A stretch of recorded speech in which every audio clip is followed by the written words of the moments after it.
You just got on self-improvement. You're not gonna have a 10 out of 10 productivity routine every single day. You're gonna go through the ups and the downs, and that's how the process works. I see a bunch of YouTubers, they see, oh, if you go through this one thing and if you fail, you're a complete failure. No, that's not how it works. You're gonna go through the ups and then you're gonna feel really, really good. Everything's gonna be going well, and then something is gonna happen and you're gonna go through the downs, and then that's just life. But this is the most important thing. Are you gonna let that downtime, when the moment you went down, are you gonna let it just keep you down there? Or are you gonna just rise up again and keep moving forward?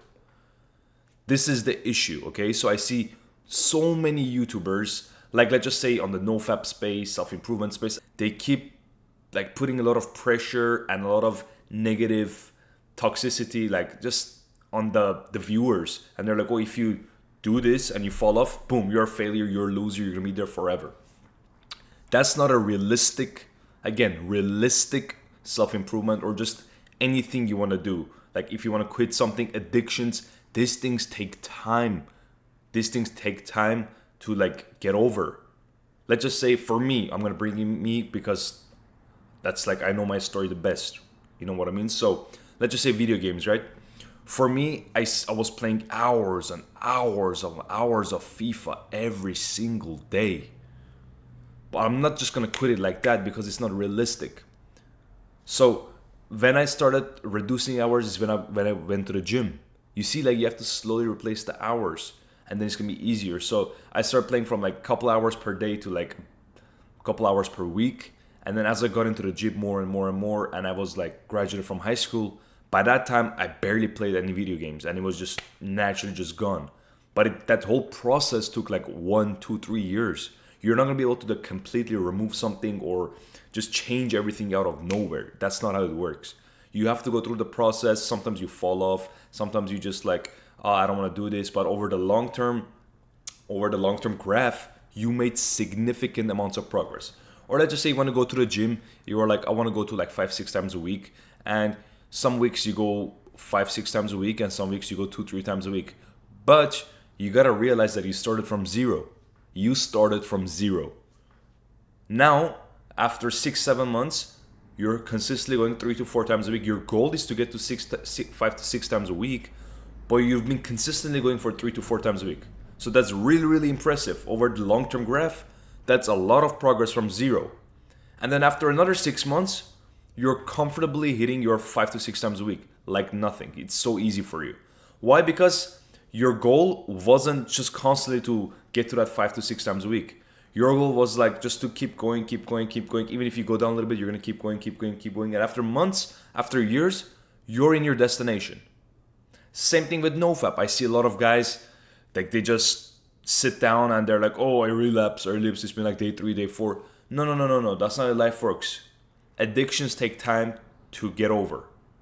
For me, again, I'm going to bring me as an example because I want you to understand, okay? So my nofap, I started when I was like 16, 17. I've discovered it, but I was going to like the 20 day streaks, 10-day streaks, and then eventually got to a month, 2 months. And there was a time I was hitting like couple months periods, and I was like, wow, this is really, really good. And I was going down. But then eventually, when I was hitting years, I'm like, it's over. I got to the point. So you see, it's a process. A lot of these YouTubers, they don't tell you. They don't tell you that it's going to take a long time. You cannot just remove it completely. It's a slow journey. It's a slow process. And it's going to mess up your mental health. Like it's going to mess up your expectations if you just constantly expect to be having this perfect journey. I like this past couple of years I've been going to the gym, and I was always kind of on and off with my nutrition. The past year I've been more serious. I'm not saying it's perfect, but I've been more serious.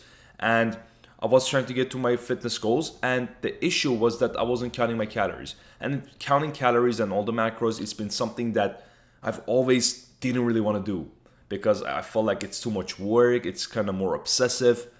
But I realized that if I want to get to the results that I want, it's part of the process. I have to go through this. And yeah, in the beginning, I wasn't really super consistent. But nowadays, if I show you my MyFitnessPal, I'm just too lazy. I don't want to get to my phone. But long story short, it's really consistent. I consistently put in everything that I eat, and I've been losing a lot of fat. Simple as that. So Again, this thing applies to everything. If you're working on a business, if you want to make videos, you want like, I want to post like 3 times a week, right? You want to post 3 times a week, but something happens, you post 2 or 1, you shouldn't be demotivated. You shouldn't be thinking like, yeah, this is not for me. That should be a reason for you to come back up and keep pushing. There is no reason for you just to stop. If there is something in your mind that you want to do, regardless of the hardships, regardless of the obstacles, regardless of the problems.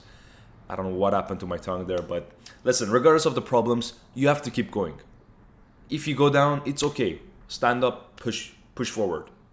That's all it is. This self-improvement, personal development journey, it's a long-term thing. I'm telling you, after 5-10 years, if you stick to this, you're going to be far ahead of the guys that have started or that they gave up. It's a long-term journey. See it in like a grand scheme of things. Because when I started at the gym, I didn't think where my body's going to be in 5 to 10 years. But I was like, this is something that I should be doing for the long term.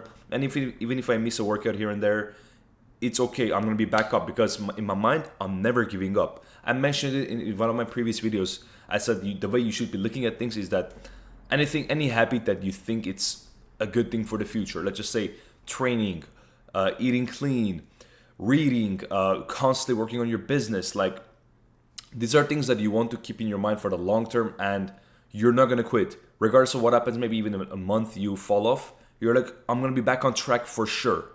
This is something that I want to stick to for the long term, and I'm going to. And you see, that just releases so much stress in your mind when you know you're never going to quit. Even if you have some bad days, even if you make some mistakes, in your mind, you're like, okay, this is something that I'm going to stick for the long term. And yes, imperfections exist, but I have enough trust in myself that I know I'm going to be back. Simple as that. Now, if you like this video, make sure to drop a like and subscribe. My name is Arin. I make content here to help you out on your self-improvement journey. So make sure to stay tuned for the next videos, and I'll catch you later. Bye-bye.